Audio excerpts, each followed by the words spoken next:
Hello friends, জয় মোহনবাগান। আগামীকাল উড়িষ্যার বিরুদ্ধে লিগ শিল্ড জয়ের ম্যাচে খেলতে নামছে আমাদের মোহনবাগান। তো সেই ম্যাচে নামার আগে মোহনবাগানের জন্য একটা বড়ই সুখবর এবং উড়িষ্যার জন্য একটা খারাপ খবর, সেটা কিন্তু বলাই যায়। সেটা হচ্ছে উড়িষ্যা এফসির অন্যতম মিডফিল্ডের সেরা প্লেয়ার এবং আইএসএলেরও অন্যতম সেরা মিডফিল্ডের প্লেয়ার আহমেদ জাউ, তিনি কিন্তু হঠাৎই উড়িষ্যা এফসি ক্লাব ছেড়ে চলে গেছেন। তো তিনি কোথায় গেছেন, কেন গেছেন, কিছু কিন্তু জানাননি উড়িষ্যা এফসি ক্লাব ম্যানেজমেন্টকে। সেরকমই একটা স্টেটমেন্ট আজকে দেখা যাচ্ছে উড়িষ্যা এফসির সোশ্যাল নেটওয়ার্কিং সাইটে। তো এর ফলে উড়িষ্যা এফসি তার বিরুদ্ধে তো ব্যবস্থা নেবে, যা করার করবে, সেটা তো অন্য ব্যাপার। তবে আহমেদ জাও কিন্তু অন্যতম একজন সেরা প্লেয়ার, এই আইএসএলও কিন্তু যথেষ্ট ভালো ফুটবল খেলছিল। তো সেই প্লেয়ারটি হঠাৎ করে উড়িষ্যা এফসি ছেড়ে চলে যাওয়ায় উড়িষ্যা এফসি যে একটু হলেও দুর্বল হবে বা মাঝমাঠটা একটু হলেও দুর্বল হবে, সেটা কিন্তু বলাই যায়। আর এটা সুবিধা কে পাবে, সেটা হচ্ছে আমাদের মোহনবাগান। কারণ মোহনবাগান এমনিতেই কিন্তু আগামীকালের ম্যাচটা খেলতে নামবে 3 পয়েন্টের জন্যই নামবে। আজকে গোয়ার সাথে কেরালার খেলা আছে, যাই হোক না কেন মোহনবাগান কিন্তু 3 পয়েন্টের জন্যই নামবে। তো সেই 3 পয়েন্টের জন্য নামার ক্ষেত্রে মোহনবাগানের কিন্তু এইসব প্লেয়ারগুলোই সব থেকে বড় কাটা থাকতো। তো সেই প্লেয়ারদের মধ্যে একজন প্লেয়ার হঠাৎ করে ক্লাব ছেড়ে চলে গেছে। তো এটা থেকে এটাও স্পষ্ট হয় যে উড়িষ্যা এফসির যে টিমের অন্দরে একটা ভালো যে অবস্থা নেই, সেটাও কিন্তু বোঝা যাচ্ছে।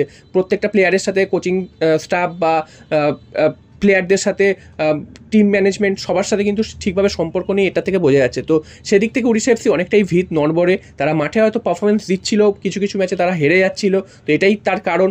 তো মোহনবাগান ম্যাচেও তার প্রভাব পড়তে চলেছে, সেটা বোঝাই যাচ্ছে। এবার মোহনবাগানকে দেখতে হবে যে মাঝ মাঠের এরকম গুরুত্বপূর্ণ প্লেয়ার নেই, সেই ফায়দাটা যাতে মোহনবাগান মাঠে তুলতে পারে। তো এই আহমেদ জাউ না থাকাটা মোহনবাগানের জন্য কিন্তু অনেকটাই স্বস্তির খবর এবং উড়িষ্যা এফসির জন্য কিন্তু অনেকটাই খারাপ খবর, সেটা কিন্তু বলাই যায়। তো তোমাদের কি মনে হয়, মোহনবাগান কি এই আহমেদ জাউ না থাকাটায় সুবিধা পাবে? তোমরা কিন্তু অবশ্যই কমেন্ট বক্সে জানিও।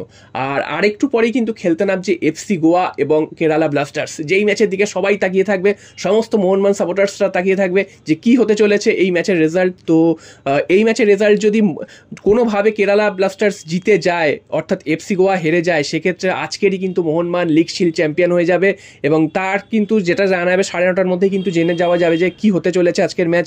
এবং যদিও কেরালা ব্লাস্টার্স নাও হারাতে পারে, অর্থাৎ ড্র যদি করতে পারে, সেক্ষেত্রেও মোহনবাগানের জন্য অনেকটাই অ্যাডভান্টেজ। কারণ যদি ড্র করে ফেলে, সেক্ষেত্রে কিন্তু আগামীকাল আমরা যদি ড্র করতে পারি, সেক্ষেত্রেও আমরা চ্যাম্পিয়ন হয়ে যাব। তো আমরা ড্র করার কথা ভাবছি না, আমরা আগামীকাল আজকের রেজাল্ট যাই হোক না কেন আগামীকাল আমরা 3 পয়েন্ট নিয়েই মাঠ ছাড়বো এবং আগামীকাল কিন্তু আমরা লিগ শিল্ড পকেটে পড়ছি, এটাই কিন্তু কনফার্ম করতেই হবে। তো দেখা যাক, আজকের ম্যাচটার দিকেও সবাই নজর রাখবে কি হতে চলেছে। গোয়াও কিন্তু অত্যন্ত চাপে থাকবে, কারণ গোয়াকে 3 পয়েন্ট পেতেই হবে। যদিও কেরালার কিন্তু ফর্ম খুব একটা ভালো নয়, কেরালা কিন্তু পরপর ম্যাচ হারছে এবং এরকমও অনেক ম্যাচ গেছে যেটা কিন্তু তাদের থেকে এক্সপেক্ট করায়নি, সেই সব ম্যাচ তারা আবার জিতেও গেছে। তো গোয়াকে তারা আটকে দিতে পারে কিনা বা গোয়ার বিরুদ্ধে তারা জয় তুলে নিতে পারে কিনা, সেটাও কিন্তু মোহনবাগান সমর্থক এবং প্লেয়াররা অবশ্যই দেখবে আজকের ম্যাচটা কি হয়। তো দেখা যাক আজকেরই কি মোহনবাগান লিগ শিল্ড তুলে নিতে পারে। তোমাদের কি মনে হয়? তোমরাও কিন্তু এই খবরটাও কিন্তু কমেন্ট বক্সে জানিও যে কি হতে পারে।